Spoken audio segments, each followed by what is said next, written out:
ધંધુકામાં એક બ્રાહ્મણ પરિવાર ને એને ત્યાં એક દીકરાનો જન્મ થયો અને બ્રાહ્મણ જોગું નામ પાડ્યું બાલકૃષ્ણ. વૈષ્ણવ વિચારધારા બાલકૃષ્ણ નામ પાડ્યું. છોકરો 2 વર્ષનો થયો અને એ છોકરાના બાપ જીવલેણ માંદગીમાં બીમાર પડ્યા. ઘરમાં સંપત્તિ ખરી, ઘરેણા રોકડ આ બધું ખરું. એટલે એ છોકરાના બાપની ઔષધિ કરાવવામાં પૈસા તો ખૂટી ગયા, ઘર વખરી વેચાઈ ગઈ, ઘરેણા ગાંઠું વેચાઈ ગયું, સાવ દરિદ્રતા આવી ગઈ. કોઈ પણ રીતે દવા કરીને સાજા કરવાની તમન્ના તો ગ્રસ્તને હોય જ. ઘરવાળી હતા ને એને પોતાના ઘરેણા માત્ર વેચી નાખ્યા ઔષધમાં, બધું ખર્ચાઈ ગયું. છેવટે બચ્યા નહીં અને એનું અવસાન થયું. આ બિચારો નાનું બાળક, એની મા ઉપર જવાબદારી આવી. એની વૃદ્ધ દાદી 3 પરિવારમાં રહ્યા. છોકરાની જવાબદારી, ઘરની જવાબદારી ઓલી છોકરાની મમ્મી ઉપર જ આવી. એ ઘરના કચરા પોતા કરે, કોઈ અનાજ દળણા કરે, કોઈ વાસણ કુસણ માંજે, એ બધા કામકાજ કરે, છોકરાને મોટો કરે. હવે જે જવાબદારી છે એ તો કરવી જ પડે. એના પિતા તો 2-2.5 વર્ષનો છોકરો મૂકીને જતા રહે. ઘરના કામ કરે, છોકરાને ધીમે ધીમે મોટો કરે. યથાશક્તિ છોકરાને ભણાવ્યો, છોકરો મોટો થયો, જુવાન થયો. પણ માં રાત દિવસ મજૂરી આવું બધું કરતી હોય, સહેજે છોકરા જુવાન હોય તો એને થાય કે માં કાળી મજૂરી કરે છે તો હું ભણવામાં ક્યાં સુધી તૂટું, પાછી પાત્ર નોકરીમાં લાગી જાઉં જેથી માને સહાય થવાય. એટલે પોસ્ટ ઓફિસમાં પટાવાળા તરીકે નોકરી લઈ લીધી. એ દરમિયાન એના લગ્ન પણ થયા. માંડ ઘરના 2 છેડા પૂરા થતા હતા. પણ હવે નસીબના વાંકા હોય ને એના પછી કઈ બહુ સરખું હાલે નહીં. એક સાંજે ત્યાં 13 તૂટે એમ કહે છે ને, માંડ જરી ખરખું થયું અને માં ને બધા દાદીને એમ થયું કે હા હવે છોકરા કામ કરતો થયો છે તો હવે ઠરીઠામ થશે ધીમે ધીમે. ત્યાં નોકરી છૂટી ગઈ. સગાવાદને લીધે ગમે તે કારણોસર બીજાને રખાયો, નામને કાઢી મૂક્યા. વળી પરિવાર નાશ થઈ ગયો. ખૂબ ધંધુકામાં રખડ્યા પણ ક્યાંય કાંઈ મેળ પડે નહીં. થયું કે ભાગ્ય અજમાવા હવે હું અમદાવાદ જાઉં. અમદાવાદ આવ્યા, બધે રખડ્યા પણ ક્યાંય નોકરી મળે નહીં. ખાવાના ફાંફા થવા માંડ્યા. 2-5 રૂપિયા ઘરેથી લાવ્યા છે એ ખાવા પીવામાં વપરાય ગયા. ખિસ્સું થઈ ગયું ખાલી. જુવાન ભૂખ્યો છે 2 દિવસ ને 2 રાતનો, પણ ક્યાંય 1 પૈસાની મજૂરી મળતી નથી. થાકીને પછી જિંદગીથી હારી જ જાય ને માણસ. ઘરે વૃદ્ધ દાદી છે, બા છે, એની ઘરવાળી છે. એમાં એક મજૂર પોટલું લઈને નીકળ્યો. એટલે આને એમાંથી વિચારનો ઝબકારો સ્પાર્ક થયો કે ભાઈ આ પોટલા ઉપાડે છે તો મારે પોટલા ઉપાડી શકાય, એટલે મજૂરીનું કામ લઈ લઉં એમ માને રેલવે સ્ટેશન ઉપર આવ્યો. રેલવે સ્ટેશનમાં બધા પોટલા ઉપાડતા જ હોય અને ત્યારે આવું નહીં હોય કે રિઝર્વેશન થયેલા કુલીઓ ને એવું બધું હોય, નોંધણીનો એવું ના હોય, સૌ મજૂરી કરે. એ રેલવે સ્ટેશન ઉપર પોટલા ઉપાડવાનું કામ સ્વીકારી લીધું. પણ પહેલો દિવસ ને આ હજી હાવ ભૂખ્યો, 2 દિવસનો 2 રાતનો ભૂખ્યો અને શરીરનો એક વડિયો બાંધો, કુકલકડી શરીર અને એમાં ભૂખ્યો તરસ્યો, કામ તો થાય નહીં. પણ એવી ટ્રેન આવી એટલે મજૂર દોડે, આ દોડ્યો, એક જણા પાસે જઈને બેગનો સામાન લેવાઈ ગયો. પેલા તરત ધડ દઈને પાટું માર્યું, હટા આ હે ઇધર. શરીર તો જો તારું હાઠીકા જેવું શરીર છે ને આ પોટલું તો અમારી બેગ ઉપાડી શકવાનો છે અને જોર કરીને ઉપાડો જાય તો નીચે નાખ તો ભાંગીને ભૂકો થઈ જાય, મારું બધું અંદરનું બધું તૂટી જાય, બેગે તૂટી જાય, નીકળાય છે. કેટલો બિચારો નિરાશ થયો. બીજાની પાસે ગયો તો એને પણ તિરસ્કાર કરીને કાઢ્યો. ત્રીજે ગયો, શરીર જોઈને જ કોઈ સામાન આપે નહીં. એમાં એક જણા પાસે નાની બેગ ને એવું હતું એટલે એમનો સામાન ઉપાડવા ગયો હતો. એમણે લીધું, લે લો ભાઈ, લે બહાર સામાન આપ્યો, કાઢી લઈ ગયા. ઘોડાગાડીમાં એનું ગોઠવ્યું. મજૂરીના ચારાના આપ્યા. ચારાના આપ્યા એટલે વિચાર થયો પેલા કંઈક પેટમાં નાખું તો કામ થાય. એટલે સામે એક હોટલ હતી, ત્યાં દુકાન હતી, ગરમ ગરમ ફરસાણ ને તે ગાંઠિયા તળાતા. એટલે આ બનેલી વાત તમને કહું છું. 4 આનાના 1 શેર ગાંઠિયા 500 ગ્રામ, એટલે કે 5 શેર એટલે 100-125 ગ્રામ ગાંઠિયા 1 આનાના આવે. 1 આનો એટલે 6 પૈસા. 6 પૈસામાં હું થોડું ગાંઠિયા ખાઈને પાણી પી લઉં 3 આના બચાવ એમ કરતા થોડુંક ભેળું થાય તો ઘરે ભૂખ્યા બેઠા છે, શું ખબર છે હજી, ત્યાં મોકલું. એ 125 ગ્રામ ગાંઠિયા 6 પૈસા 1 આનાના બંધાવ્યા અને લઈને એક બાજુ બેસીને જમવા માટે જતા હતા. ત્યાં સામે ફૂટપાથ ઉપર એક લંગડો વૃદ્ધ સાધુને જોયો. એ ભૂખ્યો, એનો હાથ આમ થઈ ગયો, આનેથી કહો આને તો ભગવાને પગે નથી દીધા, અને પાછો સાધુ અને એ ભૂખ્યો છે તો મારે એને દેવું જોઈએ. એ ગાંઠિયા એને દઈ દીધા. લ્યો બાબા તમે ખાઓ. ફરી એકાનો લઈને પાછા ગાંઠિયા લીધા.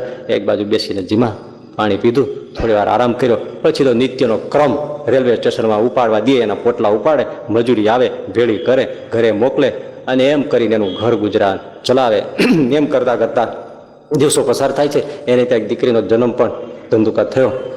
હવે અહીંયા રેલવે સ્ટેશનમાં એની મજૂરી ને ત્યાં જ એનું પથણા રેન બસેરા જે કયો એ બધું રેલવે સ્ટેશન એનું. દિવસો જાય છે. દારૂણ ગરીબી છે, અપમાનો મજૂરોના જે થતા હોય એ. બ્રાહ્મણનો દીકરો છે, ઘણી વાર થાય કે હું કાંઈક તો ભણ્યો છું, પણ નસીબ યારી આપતું નથી, ભણ્યા પ્રમાણે નોકરી નથી મળતી, મારે આ કરવું પડે છે. હશે મારા એવા કયા જન્મના પાપ હશે કે મારે ભોગવવાના છે, હશે. પણ મનાવીને કામ કરે છે. 2 પૈસા તો આવતા જ હતા ને તો. હવે એમાં એક રેલવે આવી ગાડી, ટ્રેન આવી અને એ માલ સામાન ઉપાડીને પોટલું લઈને જતો. એમાં એ રેલવેમાંથી એનો કોઈક સંબંધી ઉતર્યો અને એ આને જોઈ ગયો. માથે પોટલું શેઠજી કરીને ઓલાને દોરતા જાય અને લેતો જાય. આને પેલાની ચોટલી ખીતો થઈ ગઈ. તું આપણા કુળ નો થઈ અને રેલવે મજૂરી કરે, અહીંયા પોટલા ઉપાડવા. અમારે નીચું જોવા જેવું થાય છે. આ તું મૂકી જ દે કામ. અરે બાબા હા મૂકી દઉં તો અમારું ઘર પરિવાર હું ખાવ છું. ના, એ તું આ કામ તારે જે કરવું એ બીજું કર, પણ તું આ મજૂરી તો કરે જ. રેલવે ઉપર પોટલા તો નહીં, આ આપણો ધંધો જ નહીં, આપણે બ્રાહ્મણનું કુળ. તારે લીધે અમારે કાલે સવારે હેઠું જોવાનું થાય, અમારે મોઢું દેખાડવું હું. પણ એ એમ નથી કેતો તું આ મૂકી દે મારી ભેળો આવી. તું આ મજૂરી કરે તો અમારે લોકમાં શું મોઢું દેખાડવું? રેલવેમાં તો નહીં, તું મારી બહાર નીકળ. ધક્કા મારી રેલવેમાં બહાર કાઢ્યો સ્ટેશનમાંથી કે તારે જે કરવું એ બીજું કર, અમારે શું દેખાડવું? તો આ એટલો સાલસ માણસ, એને એમ ન કીધું ભાઈ તમારે મોઢું નથી દેખાડવા જવું તો મને કંઈક મજૂરી આપો ને સારી. એની ખાનદાની બોલવા ન દે ને. હશે બાપા રેલવેમાં કુલીમાં કામ કરતો કઢાઈ નાખ્યો. તો પાછું ઉપર આપને નીચે ધરતી થઈ ગઈ. હવે ક્યાં જવું? ત્યાં કામ કરું તો કુટુંબીઓ નડે. વળી આકાશ સામે જોવે કે આ શું માંડી છે. હશે હવે નોકરી ગોતે, ક્યાં મળે? એમ કરતા કરતા એક વૈદરાજને ત્યાં ખબર પડી કે ઓસડિયા ખાંડવા વાળો કોઈ નથી. એમાં રહી ગયા. મહિને 20 રૂપિયા.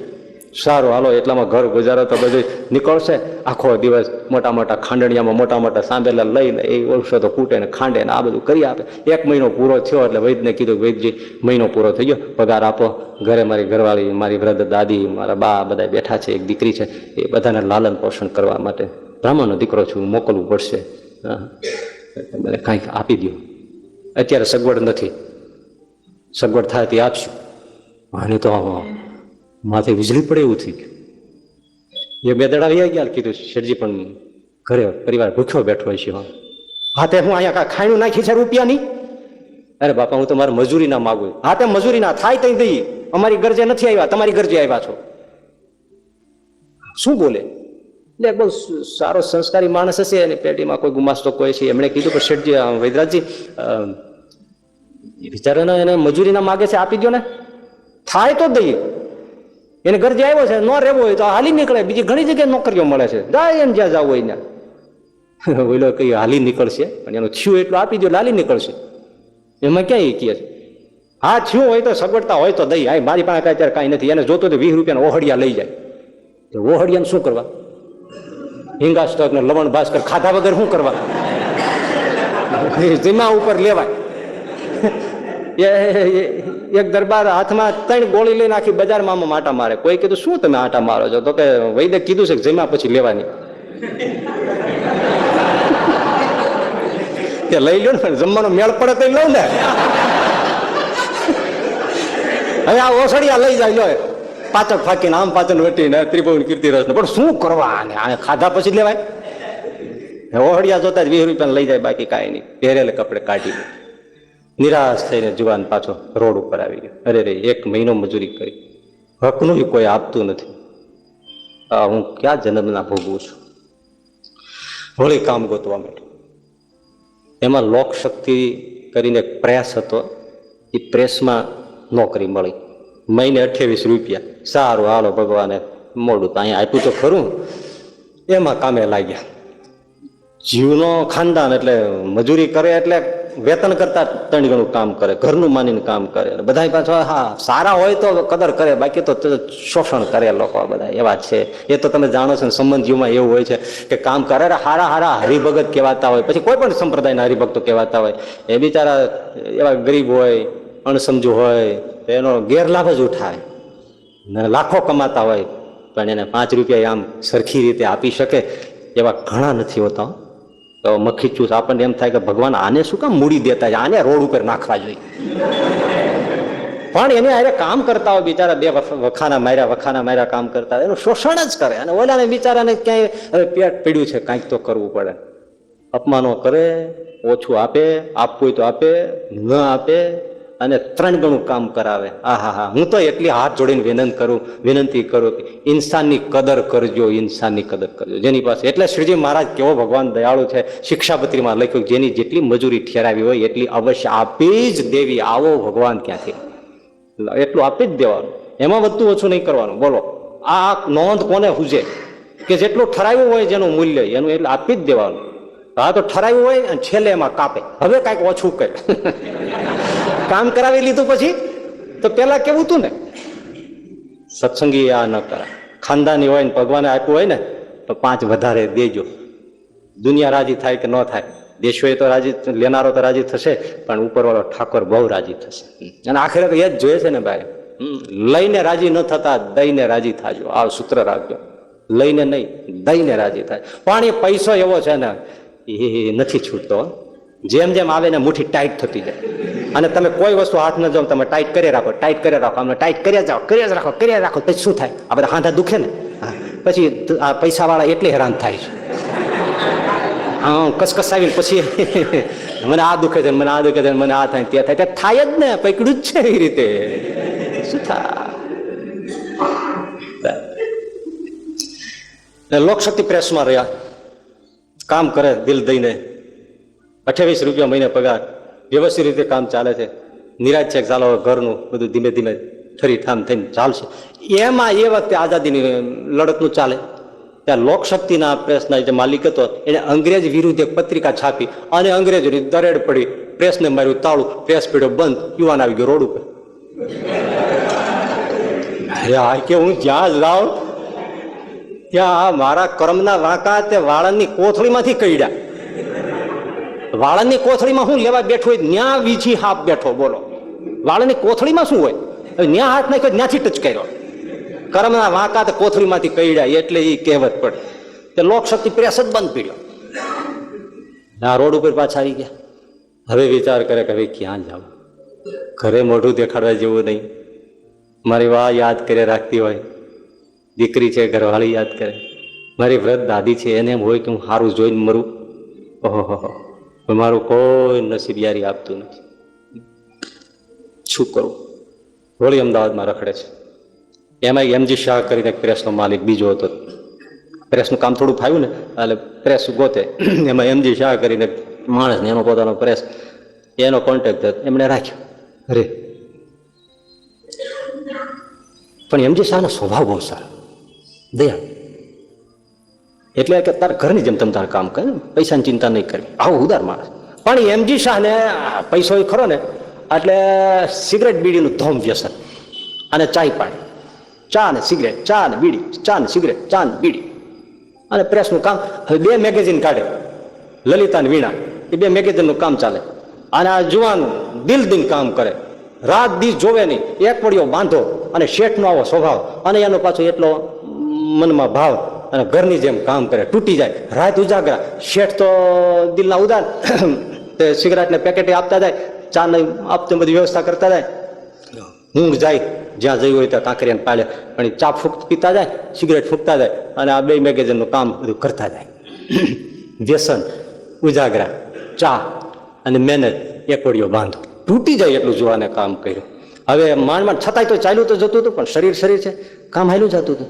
એમાં આ એમજી શાહને એમ થયું કે બે માસિક આને લીધે તરવા માંડ્યા, કારણ કે ઓલો રાત દી બીડીયું ને ચા ફૂંકી મૂકીને પણ કામ કરતો હતો જવાન. એટલે આને એમ થયું કે આ છોકરો સારો છે, કામે સારું થાય છે, તો અમે મેગેઝિન કાઢીએ છીએ, હવે દૈનિક છાપું કાઢીએ. તે એને 3 ભાગીદાર બીજા લીધા અને 4 જણા ભેળા થઈને દૈનિક છાપું છાપવાનું એક કામ શરૂ કર્યું. હવે એમાં એ શરૂ કર્યું ત્યાં ભાગીદારોમાં ક્યાંક વાંધો પડ્યો, તે એવો વાંધો પડ્યો કે આખો મામલો કોર્ટમાં ગયો, તે કોર્ટે સીલ માર્યું, પ્રેસ બંધ થયો, રોડ ઉપર જોવા નથી.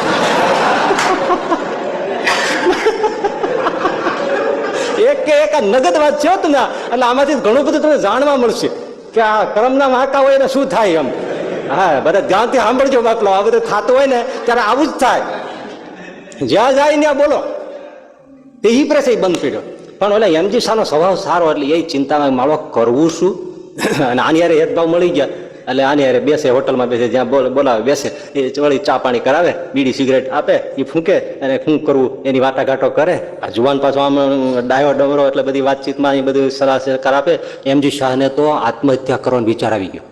તો આ જુવાને કીધું, બાલકૃષ્ણ જુવાન જે હતો ને, એમને કે મરાય નહીં શેઠ, આપણે બે ક્યાંક રસ્તો કાઢશું. એમ મરાતા છે, કંટાળાતા છે શેઠ, તમે એટલા ભાંગી ગયા, મારી કથા તમને કહું તો તમને હું મારી તો વાત તમને કરતો જ નથી, અને તમે આટલું થયું ત્યાં ભલા માણસ ચા પીવો ને બીડી પીવો લેર કરો ને. પણ આને કઈ બીજી મજૂરી તો રહી નહીં, એટલે ફરીથી પછી વડીલોની એસી તૈસી કરી અને રેલવે સ્ટેશન ઉપર પોટલા ઉપાડવા માંડ્યા. કરવું જ પડે, એ કામ કરે અને નવરા પડે. શેઠ બોલાવે ત્યારે વળી પાછા કોઈ હોટલમાં બેસે, ચા બીડીયું ફૂકે, કાંઈક વાટાઘાટો કરે, કાંઈ રસ્તો નીકળે, એના માટે બે મસલો તો કરે. પણ એક તો શરીર એવું ઉજાગરા કામ પણ ઘણા વખત કર્યું. રેલવે સ્ટેશનમાં પોટલા ઉપાડવાના અને સાથે બીડી સિગરેટ ને ચા ફૂંકવાના. તે બીમારી કાંઈક જણાની, તાવ જણાણો, કફ શરદી મંડી લાગવા. અને પછી આને એમ થયું કે હું કોઈ વૈદ ડૉક્ટરને બતાવું. શરીર હાવ હાડકો ગળતા જાય છે, તો કંઈક વૈદની પાસે દવા તો લઉં, શું છે એમ. એટલે યા જુવાન બાલકૃષ્ણ એ ડૉક્ટરને બતાવવા ગયા. ડૉક્ટર કીધું આવો સુઈ જાઓ. સુતા નામ જઈને જોયું, અરે તારી ભલી થાય, કેટલા વર્ષ થયા? તો કે 30. બીડીઓ બહુ ફૂકી છે? હા બાપા, બીડીઓ સિગરેટ તો બહુ ફૂકી, ચાય બહુ ટીચા છે. હા, એ તો બધા બહુ ટીચા, શરીર તોડી નાખ્યું છે. એ વાત હા સાચી છે. તને 3rd સ્ટેજમાં ક્ષય ટીબી છે, 6 મહિનાનો મહેમાન છો. કહેતો અત્યારથી ડેથ સર્ટિફિકેટ લખી દો. આને તો ચક્કર આવ્યા, પડતા પડતા રહી ગયા. સામે પત્ની દેખાય, એની દીકરી દેખાય, વૃદ્ધ માં દેખાય, દાદી દેખાય. અરે એ વખતે ઈલાજ નહોતા ક્ષયના ટીબીના, કોઈ ઈલાજ નહોતા, મરવાનું નક્કી. કોઈ લોકો ડેથ સર્ટિફિકેટ લખી દો, 6 મહિના છે, હવે ઉપર નિવાસ છે. હવે આવ્યા, હવે શું કરવાનું? પણ તારે હવે આ તારું થોડુંક તને થોડું રાહત રહે એટલા માટે આ ઔષધના પડીકા આપું છું, લે તારા મન રાજી રાખવા માટે. પણ હવે નક્કી રાખજે 6 મહિનાથી તું વધારે મહેમાન નથી. વહેલો આવ્યો હોત તો તને હું કાંઈક વળી ટેકો કરી દેત. પણ આ બાપા 3જા સ્ટેજમાં પહોંચી ગયું છે, અને 30 વર્ષની ઉંમર, અને તે કંઈ ચા બેડી સિગરેટ ને મજૂરી કરવામાં બાકી રાખ્યું નથી. તો કે વખાના માર્યા મારે બધું કરવું પડ્યું છે. આંખમાં બોરબોર જેવડા આંસુ આવી ગયા. ડૉક્ટર તો બીજું શું કહે, હાથમાં દવાનો પડો, હાલ્યો જાય છે ઘર તરફ. આ જુવાન 30 વર્ષની ઉંમર, સામે માં, દાદી, દીકરી, ઘરવાળા બધા ચહેરા દેખાય છે. બાપ તો ક્યારે વ્યાઈ ગયા એને યાદ નથી. આ બધા ચહેરા તરવરે, આંખમાં બોરબોર જેવડા આંસુ, હાથમાં દવાનો પડો, અનહદ દુઃખ છે. હા, મોત સામે આવી ગઈ. શું કરવું કાંઈ સૂઝતું નથી. ઘરે જાઓ, જાણ કરું, જો જાણ કરીશ તો વજ્રાઘાત થશે ઘરવાળીને બાને. કોણ એમાં ને માને ચાલ્યા જાય છે. એમાં વચ્ચે કામનાથ મહાદેવ મંદિર આવ્યું છે, જેમ હાથ જોડાઈ જાય, હાથ જોડાય ત્યાં જ્યાં જોયું ત્યાં ઈશ્વરલાલ શાસ્ત્રી કથા કરે. વિદ્વાન માણસ, પ્રભુ ભક્ત હૃદય, ભાવથી ભાગવતની કથા કરે. હાથ થોડા ઊભા રહી ગયા, અને એ જ વખતે કથામાં આવ્યું. ઈશ્વરલાલ શાસ્ત્રી બોલ્યા, રામ નામ કી ઔષધિ ખરી નીત સે જો ખાય, અંગ પીડા વાધે નહીં, ભવ રોગ સમૂળો જાય, નામ સમો વડકો નહીં, જપ તપ તીરથ જો, નામે પાતક છૂટીએ અને નામે નાશે રોગ. ભગવાનના નામ છે ને એ પરમ ઔષધિ છે. ભગવાનના નામનો જપ કરે તો ભવ રોગ તો મટી જાય, પણ શરીરના રોગે દરિયા પાર નીકળી જાય. માટે હે ભાઈઓ, હે બહેનો, હે સજ્જનો, હે સનારીઓ, ભગવાનના નામનું સ્મરણ કરજો. એ દુઃખમાં એ જ સહારો છે. અને આ જુવાન સાંભળે છે, રામ નામ કી ઔષધિ ખરી નીતિ છે સો ખાય. પેલા વિશ્વાસ રાખો ને ભગવાનનું નામ જપ કરો. પણ માણસને જેટલો 5 રૂપિયાના તાળામાં વિશ્વાસ છે એટલો ભગવાનના નામમાં વિશ્વાસ નથી. 5 રૂપિયાનું તાળું વાંચ્યું હોય તેમ થાય તાળું વાંચ્યું છે ને, ચિંતા નથી. એટલોય વિશ્વાસ કોઈને ભગવાનના, ઈશ્વરલાલ શાસ્ત્રી કહે છે, એટલોય કોઈને ભગવાનના નામમાં વિશ્વાસ નથી કે ભગવાનનું નામ જપી તમારો રોગ શરીરનોય કાઢશે અને ભવ રોગે કાઢશે. પણ જો કોઈ વિશ્વાસથી ખાય, ખરી નીત છે જો ખાય, તો અંગ પીડા વાદે નહીં, ભવ રોગ સમૂળો જાય. અહીંયા લાગી ગયું વેણ. તાળા જેટલો વિશ્વાસ નહીં. અને મારે અત્યારે બીજું છે શું? ભવ રોગ તો મારે કાંઈ મટાડવો નથી, પણ આ રોગ મટે તો હા, તો હું શા માટે રામ નામ જપ ના કરું, ભજન ના કરું? વૈષ્ણવી સંસ્કાર મનમાં થઈ ગયું. મનોમન ઈશ્વરલાલ શાસ્ત્રી આપણો ગુરુ, અને આજથી ભગવાનનું કૃષ્ણનું હે કૃષ્ણ એ આપણો જપ કરી જોઈએ. જાતું તો કાંઈ નથી. બસ શાસ્ત્રી બાપાએ કીધું છે, મનોમન ગુરુ ધાર્યા છે, શિવ જેવું મંદિર છે, ભાગવત જેવી કથા છે, અને મારા જેવો રોગ એવો બીજા કોને રોગ છે? કરવા દો નામ જપ. હરે કૃષ્ણ જપ કરે છે ભાઈ. મોકો મળી જાય બેસી બેસીને જપ કરે. પણ જપ છે ને ભાઈ, ગોળ અંધારે ખાવ કે અજવાળે ખાવ, ગળ્યો લાગે ને લાગે. ગાળ્યો દેતા ખાવ કે દાંત કાઢતા ખાવ, ગોળ ગળ્યો લાગે ને લાગે. અરે જીભ મમડાવીને ખાવ, વાલથી ખાવ કે દાંત ભરાવીને ખાઈ જાઓ, પણ ગોળ ગળ્યો લાગે ને લાગે. કોઈ પ્રેમથી મોઢામાં આવે કે ઘા કરીને મોઢામાં નાખે, તોય ગોળ ગળ્યો લાગે ને લાગે. અરે ગોળ સોનાની વીટી જેવો હોય કે કાળો કીટોડા જેવો હોય, ગળ્યો લાગે ને લાગે. દેખતો માણસ ખાય, બે આંખે આંધળો ખાય તો ગોળ ગળ્યો લાગે ને લાગે. ભગવાનનું નામ એવી રીતે મીઠું લાગે ને લાગે. હા યુવાન પછી હવે હરે કૃષ્ણ કહે છે. જપ કરતા કરતા થોડા જ દિવસમાં શાંતિ લાગી. મારું ભજનમાં સુખ તો છે હો, ભજનમાં સુખ છે. મન ભજનમાં વળ્યું. ભલે મજૂરી થાય, જેટલી થાય, દવા થાય, જે થાય કરશું, પણ સુખ છે. રોજ કથામાં આવવા માંડ્યા, રોજ બેસે. થોડા દિવસો આવી રીતે પસાર થયા, ત્યાં વળી પાછું કથામાં આવ્યું. હું કરું એ જય જ્ઞાનતા, આ શકટનો ભાર જેમ શ્વાન તાણે, સૃષ્ટિ મંડાણ છે સર્વ એણી પેરે. એ તો જોગી જોગેશ્વરા પોક જાણે.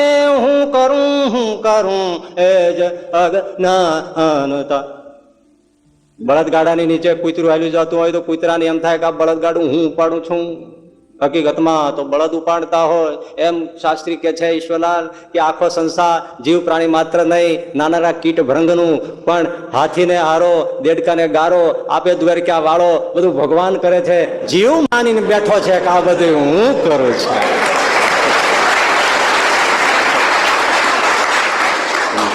બાકી તો ભગવાન કરે છે બધું. એ આખી સૃષ્ટિ ચલાવે છે. ઝાડ પાનને લીલાછમ રાખે છે, તો એને જેને મનખ્યો દેહ મનુષ્યનો દીધો એને લીલોછમ ન રાખે. પણ હવે માણસને એમ છે કે હું કરું તો જ થાય, હું જ બાળ બચ્ચા હાચું, હું જ ઘર સંસાર હાચું. એટલે આ મૂર્ખામી કરો માં, અને નરસિંહ મહેતાના વેણમાં વિશ્વાસ રાખો, અને તમારું ચિંતાનું પોટલું દામોદરના ખોળામાં ઘા કરી દ્યો ને, અને હવામાન રૂની તળાઈમાં જઈને હોઈ જાઓ પગ ભરાવી. શાસ્ત્રી કે ઈશ્વરલાલ, હું નથી કહેતો. આને પેલો જુવાન સાંભળે છે. હરે કૃષ્ણ કર્યું અને શાસ્ત્રી બાપાની વાત માની તો શાંતિ થઈ. તો હું કરું, હું આમ કરું, હું આમ બુદ્ધિ લડાવું, હું આમ લડાવું તો આમ થઈ જાય. 2 આંકડા ભેળા થાય, 3 આંકડા ચોટી જાય. એ તું કરીમાં આ બધું ઠાકોર કરે છે. ચિંતા કરોમાં પોટલું એને દઈ દો. અર્જુનની જેમ સર્વધર્માન પરિત્યજ્ય મામેકમ શરણમ વ્રજ અહમ ત્વામ સર્વ પાપેભ્યો મોક્ષયિષ્યામિ મા શુચ. હે અર્જુન, તું પાપની કાંઈ ચિંતા કરીમાં, આ બાપ બેઠો છે સામે. એને શરણે થઈ જા, તારા પાપ બાપ બધા ગયા, ચિંતા જ કરતો નહીં. એને શરણે થઈ જાઓ. અને જુવાનને થઈ ગયું, હું આ જ કરું છું કે હું નહીં હોય તો શું થાય છે, હું કરું મજૂરી તો થાય, આ બધું હું જ કરું છું. ભગવાન કરે છે. શાસ્ત્રી બાપા કે સીધા જ ઉપડ્યા સારંગપુરમાં પેલો રણછોડરાયનું મંદિર, ત્યાં જઈને રણછોડરાયના ખોળામાં ઢગલો જઈને આ જુવાન પડી ગયો. હે દ્વારિકાનાથ, હે રણછોડરાય, સાંભળજે હો પ્રભુ, આજ તારે શરણે આવ્યો છું. હું જેવો છું એવો, તું મારો બાપ છો ને હું તારો દીકરો છું. આજથી મારું પોટલું તું સંભાળજે. હવે ચિંતા કરે એ બીજું. વિચાર કરો, એને કઈ ભાતીની શરણાગતિ લઈ લીધી. ચિંતા કરે એ હવે બીજો. મારું નામ બાલકૃષ્ણ ભલે રહ્યું, પણ તું જ ખરો બાલકૃષ્ણ. હવે તું સંભાળ, હું જરાય ચિંતા કરવાનો નથી, તું સંભાળજે. આ ફેંકવું ને એ જ મોટી કળા છે. ફેંકાય નહીં. મને થોડા વખત પહેલા, હમણાં જો આજે અઠવાડિયું નથી, એક જણાનો ફોન આવ્યો. મને કે સ્વામી તમે કથામાં કીધું છે કે ભગવાનને બધું સોંપી દેવાનું, તે હું બધું સોંપી દઉં તો બધું સરખું હાલ છે? રિયલ હો, આ ફોન આવ્યો. હવે મેં મનમાં એવા દાંત આવે, એટલે સોંપવાનું હોય તો મારે હલાવવાનું છે કઈ? આ તો જાણે મને દેતો હોય. હું ભગવાન છું કઈ? હું તો ભગવાનનો માણસ છું, હું ભગવાન થોડો છું. અરે તારે જેને સોંપવું છે એની ડાયરેક્ટ વાત કરી લે ને. છાતી હોય તો કે હું આ પોટલું નાખું છું, મરદ થાય છે તું. હું તો જેવો એવો છું એવો છું, પણ તું ખાનદાન થાય છે. હા, પોટલું એની આગળ નાખો ને, અને નાખ્યા પછી થાશે કે નહીં એમ હોય? એ નાખ્યું કેવાય? એ નાખ્યું કેવાય? એ પોટલું નાખ્યું, છેડો પતંગ માં રાખ્યો. હા, પોટલું નાખ્યું છેડો એને પારે, એવું લાગે તો છેડો લઈને પોટલું ખેંચી લેવાનું. આ તો ચાલાકી કહેવાય યાર. પોટલું નાખ્યું એટલે નાખ્યું, ગોળો ને ગોફણ બે, તારે સાચું સાચું. મરવાની તૈયારી હોય ને તો આ થાય, કરી જોવે તો ચમત્કાર થાય. અને આને ભાઈ જે ભાવથી નાખ્યું રણછોડરાયના ચરણમાં, હળવો ફૂલ થઈ ગયા માણસ. ચિંતા કરે બીજો. હરે કૃષ્ણ, હરે કૃષ્ણ, હરે કૃષ્ણ. મજૂરી થાવી થાય ન થાય એ ચિંતા મૂકી દીધી. હું પોટલા ઉપાડું, મળે ઉપાડું, ન ઉપાડું. નવરો પીડ્યો ને બેઠો નથી, બસ ત્યાં રણછોડ સામે બે કરવું જ કઈ. મારે કેવો મરદ કહેવાય. હું તો આમે મરવા પીડ્યો છું. અને વાતે સાચી, કિનારો બાળી ગયો એ જ મરદાઈ કરી શકે. આ નથી કરી શકે એનું કારણ શું છે? બધાને એમ છે કે હજી આઈ એમ સમથિંગ. એટલે લોખંડ જેવા શરીર હોય એ તે કઈ શરણાગતિ કરતા છે? તો મરવા પીડવાની બાજુ ચારે બાજુ. ભગવાન પોતાની પાસે લેવા માટે ઘણીવાર બધું લઈ લે છે, પછી બધું આપે છે. પણ એની પાસે આપણે જેમ હાવજને પકડવો હોય કે શિકારને પકડવો હોય, શિકારી બધી બાજુથી બંધ કરીને એક જ દ્વાર રાખે પછી ફાંસલો ફસાવે ને, એમ ભગવાનને આપણા ઉપર જયારે હેત હોય ને ત્યારે બધા બારણા બંધ કરીને એક બારણું ખુલ્લું રાખે.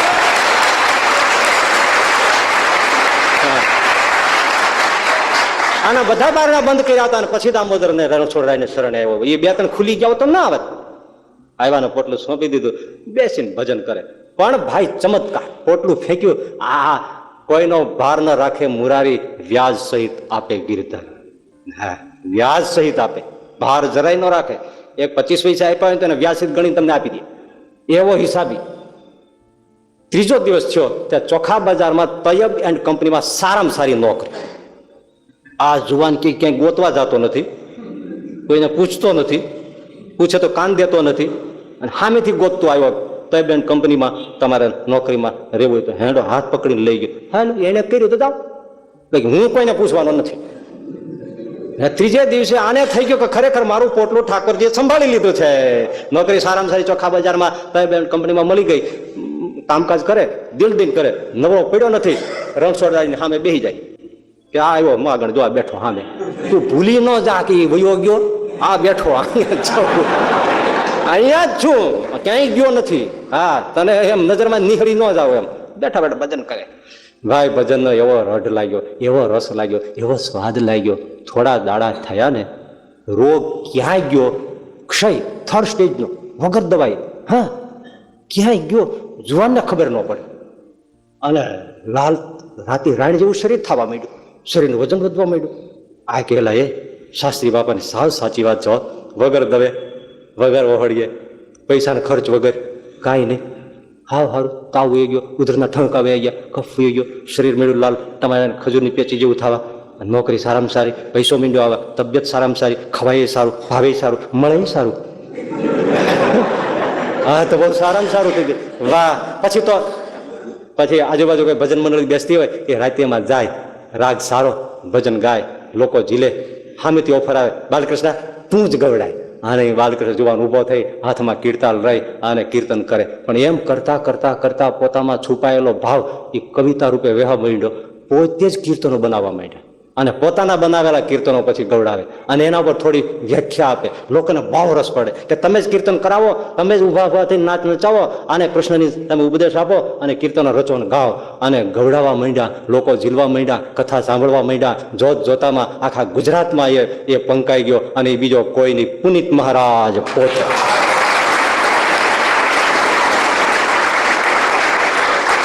દેખો ભાઈ દેખો, રામ નામ કી ઔષધિ ખરી નીત સે જો ખા, અંગ પીડા વાધે નહીં, ભવ રોગ સમૂલો જાય. પણ વિશ્વાસ, શરણાગતિ એટલે ભગવાનનું નામ જુઓ કેટલું સુખકર છે.